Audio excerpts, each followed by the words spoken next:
Good morning or good afternoon, I guess it is now. We have been meeting all morning with our directors of athletics, with our presidents, talking about what is the appropriate path forward. And we've also been paying attention to what is going on around us, both in the world at large and the sports world. And as you started to see this morning, you've seen a number of conferences have made the decision to cancel. We have come to the same conclusion, and we will be canceling our event. It is incredibly disappointing in terms of the kids having a chance to compete further, because I know this is a pinnacle event and is something they look forward to. But simply from a public health standpoint, this seems the appropriate course of action. Take questions. We'll go ahead and take questions. Tom? Yeah, John, I take it then you were full go up until maybe an hour or two ago? Yeah, we've been going around all morning. And so, and it's been fluid all morning. But I've just fairly recently made the decision that, it would be appropriate to no longer continue the event. In the back. And this has been done, and I would say this has been done in consultation with our presidents and our directors of athletics. Straight in the back. John, did you consult with any other conferences about their decisions leading up to this morning, checking in on what they're doing, so this could be a collective thing? Yeah, we've been been communication for well over a week on different actions people were taking. Clearly, we stepped out early on some procedures we were implementing for our tournament. And then last night, and then today unfolded, we were taking temperatures of what was going on around us as well. But at the end of the day, it's a decision we have to make. Second row, Rachel. John, the Utah Jazz were here 10 years ago, and 2 players were recently diagnosed with coronavirus. Mm-hmm.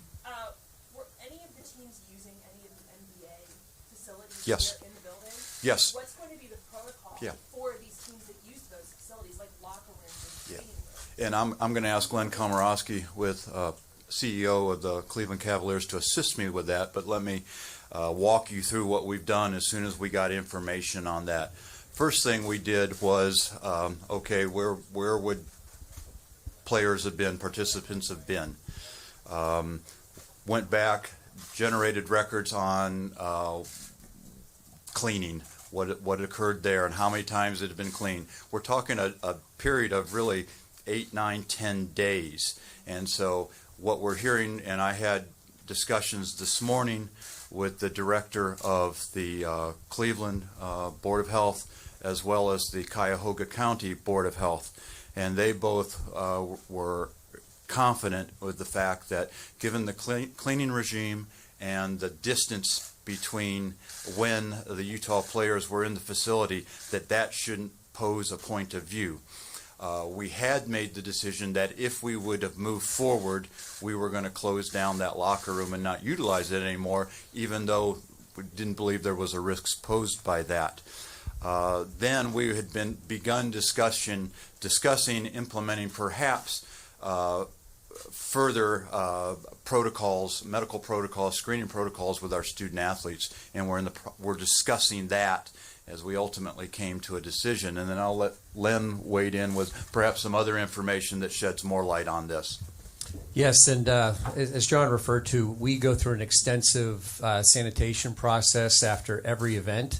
There were actually 5 events that occurred since the Jazz were in town prior to the Mid-American Conference coming here as well. So that process has been repeated continually throughout that, not to mention when the usage is actually being taken place by the Jazz, by the MAC.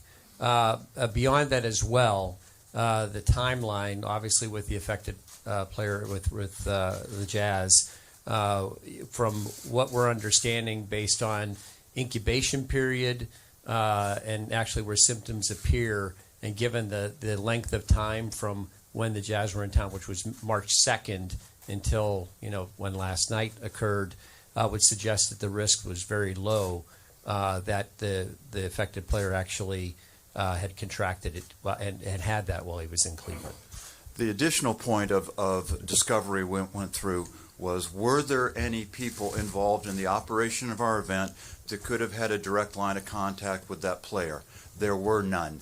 All of our backstage people were different than what was occurring in and around the NBA event. So based on the science of it, we felt very comfortable that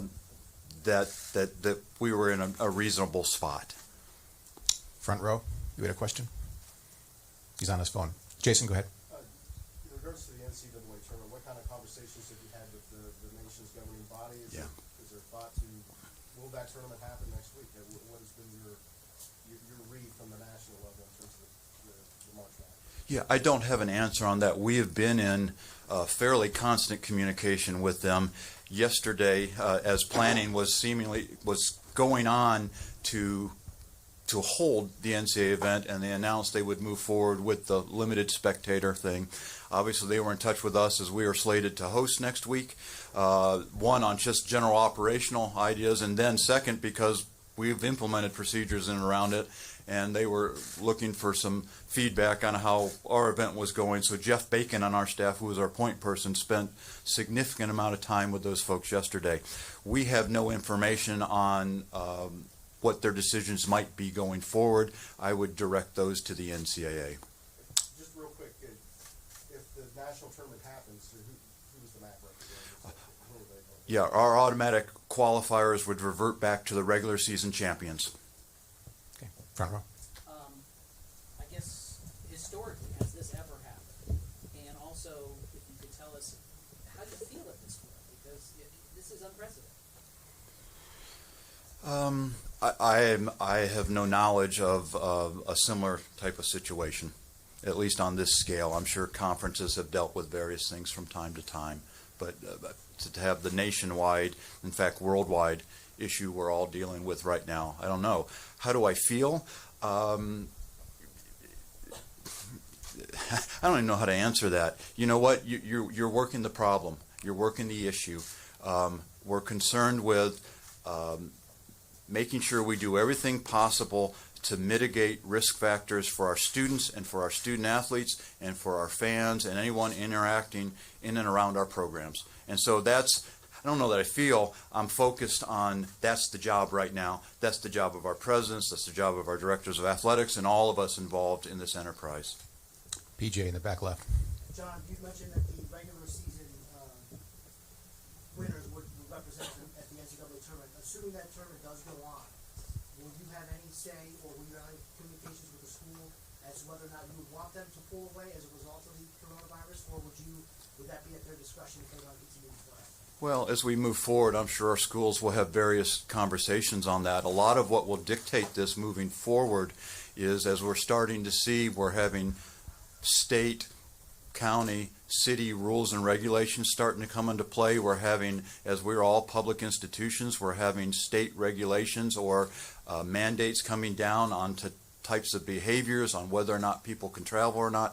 I think all of those things will go into consideration. Ultimately, the institutions will have to make some decisions on what they do going forward. Jason? With the NBA news last night, were there any protocols instituted this morning for the two teams scheduled to play at Akron and Ohio? Were there any medical checks done? Yeah.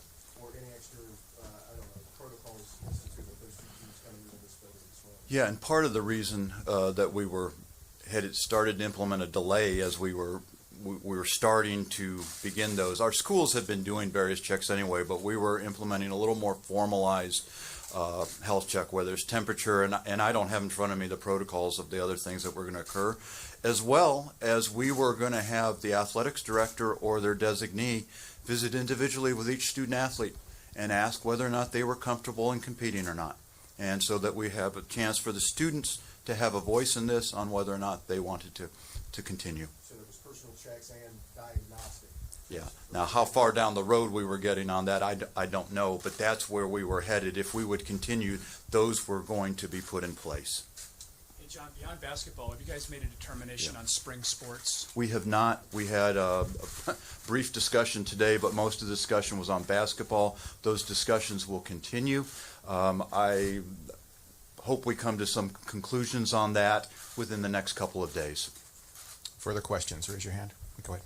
Yeah, the safety of players and fans notwithstanding, was there any thought, and is there any thought going forward of what to do for some of the workers that won't be able to help partake in this economic, Yeah. typical economic Yeah. driver for the city, and that's including folks working at the arena, parking attendants, et cetera, et cetera? Yeah, we've not waded into that at this point in time. I've in fact got an AD's meeting coming up, and we've got a laundry list of things we've got to talk about. And so, you know what? We're disappointed on a lot of levels. Obviously, first and foremost for the student athletes and our fans. We're disappointed about the fact this event has been a pretty significant economic driver within this community, and acknowledge that. And let's face it, we're going through an event right now that's going to cause interesting issues with regards to that. So I won't claim to know what we're going to do, but acknowledge that there's a lot of people hurting. An additional comment to that here. Yeah, and as it pertains to our part-time workers, ushers, ticket takers, security, otherwise, who would have otherwise worked the event, they will be compensated as if they had worked. Further questions, raise your hands. Okay, if seeing none, thank you all for coming. We appreciate your help and assistance. If there's anything further we can do to help from a public relations perspective, please reach out to us and we will help. Okay? Thank you. Thank you. Safe travels.